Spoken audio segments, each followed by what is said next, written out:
তৃণমূলের গোষ্ঠীদ্বন্দ্ব প্রকাশ্যে মধ্যমগ্রাম 14 নম্বর ওয়ার্ডের কাউন্সিলরকে ঘিরে বিক্ষোভ অটো চালকদের।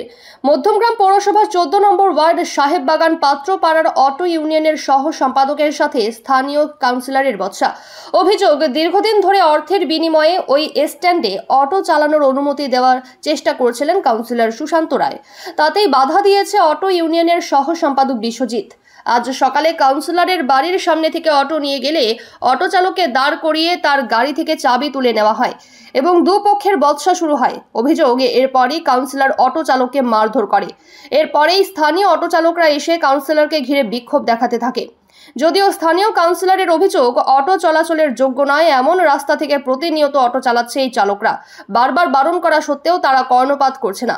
বেপরোয়া গতিতে সরু রাস্তা থেকেই অটো নিয়ে যায় চালকেরা। গতকাল রাতেও তাদেরকে এই রাস্তা ব্যবহার করতে বারণ করা হয়েছিল। আজ সকালে সেই রাস্তা দিয়েই অটো নিয়ে যাচ্ছিল, সেই সময় তাকে আটকে আজ গাড়ির চাবি তুলে নেয়। এরপরেই কাউন্সিলরের জামার কলার ধরে অটো চালক এবং বহিরাগতদের ডেকে তাকে হেনস্থা করা হয় বলে পাল্টা অভিযোগ। মধ্যমগ্রাম থানার পুলিশ এসে পরিস্থিতি সামাল দেয়। এই ঘটনার পরেই শাসক দলের বিরুদ্ধে সুর চড়িয়েছেন বিরোধীরা। তৃণমূলের গোষ্ঠীদ্বন্দ্ব বলে কটাক্ষ বাম নেতৃত্বের। অ্যাসিস্ট্যান্ট সেক্রেটারি তিনি একটা স্কুল বাচ্চাকে নিয়ে দেরি হয়ে যাচ্ছে, উনি এই দিক দিয়ে শর্ট রাস্তাটা ব্যবহার করছিলেন। ইদানিং টাইমে সুশান্ত রায়বাবু যে কাউন্সিলর, উনি গাড়িটা আটকায়, চাবিটা তুলে নেয়। এদিক দিয়ে কেন, যে দাদা এরকম স্কুল পেশেন্ট দেরি হয়ে গেছে, এই স্কুলের বাচ্চাটা দেরি হয়ে গেছে, আমি নিয়ে যাচ্ছি।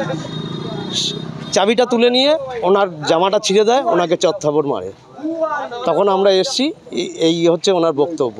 5টা গাড়ি দেওয়া হয়নি, মেন রাগ হচ্ছে ওনাকে 5টা গাড়ি দেওয়া হয়নি। আমরা বিক্ষোভ দেখিয়েছি, আমরা কোনো অশান্তি বা হ্যাঁ, উনি ওখানেই ছিলেন, ওনার এটা ওয়ার্ড, ওনার ওখানেই থাকেন। আমরা চাই যে উনি যেন আমাদের অটো ইউনিয়নের ব্যাপারে কোনোভাবে কথা না বলুক।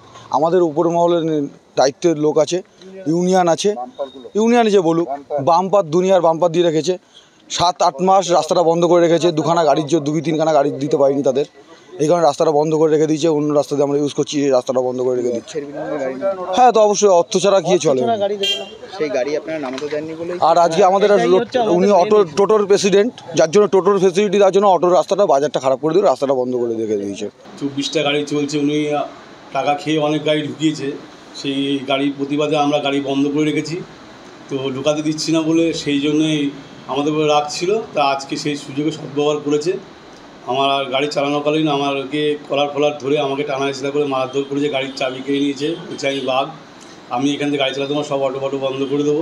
তোমার নিজের লাইন সেক্রেটারি সে এই পাশ দিয়ে যাচ্ছে, তাহলে অন্য ড্রাইভার মানবে কেন?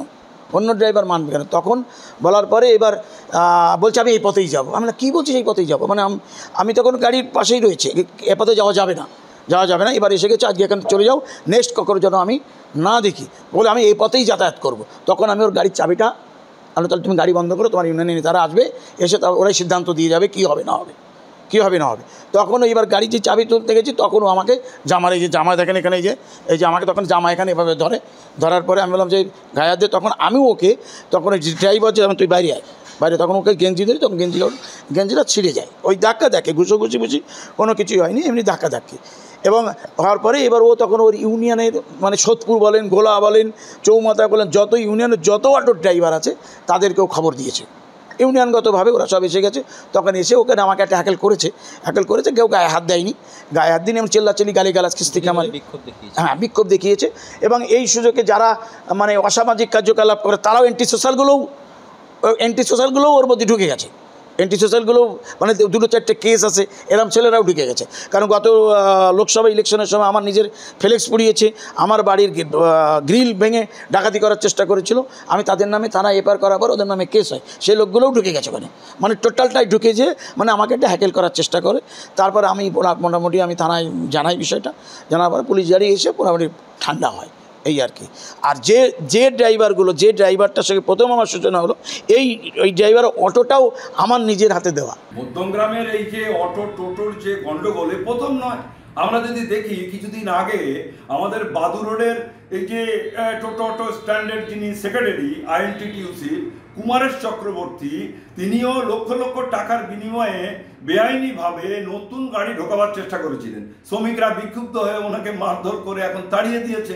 ঠিক একইভাবে আজকে আমরা যদি লক্ষ্য করি, এই যে 14 নম্বর মধ্যমগ্রামের ওয়ার্ড, তার যে পাত্রপাড়ার স্ট্যান্ড, ওখানকার কাউন্সিলর সুশান্ত রায়, সেও টাকার বিনিময়ে এখানে জোর করে নতুন গাড়ি ঢোকাতে চেয়েছিল।